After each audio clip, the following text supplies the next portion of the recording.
ఈరోజు గజపతి జిల్లాకు చెందిన స్వామి భాస్కర్ తీర్థ 22న అయోధ్యలోని రామ్ లాలా భవ్య ఆలయ ప్రారంభోత్సవానికి ఆహ్వానం అందుకున్న తర్వాత తన బృందంతో కలిసి అయోధ్యకు వెళ్ళారు.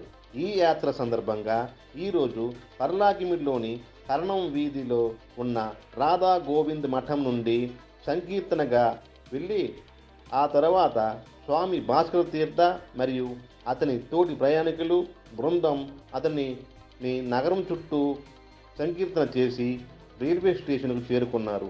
పర్లాకిమిడి ఎమ్మెల్యే శ్రీ కోడూరు నారాయణరావు గారు అక్కడికి చేరుకొని పూలమాలలు వేసి గజపతి వాసుల విజయం కోసం శ్రీరాముడిని ప్రార్థించాలని కోరారు. అదే ప్రయాణంలో బన్వాసీ సన్ సెయింట్ దంబర్దర్ మండల్తో పాటు గంజాం గజపతి సాధువులు కూడా సందర్శిస్తున్న సంగతి తెలిసిందే.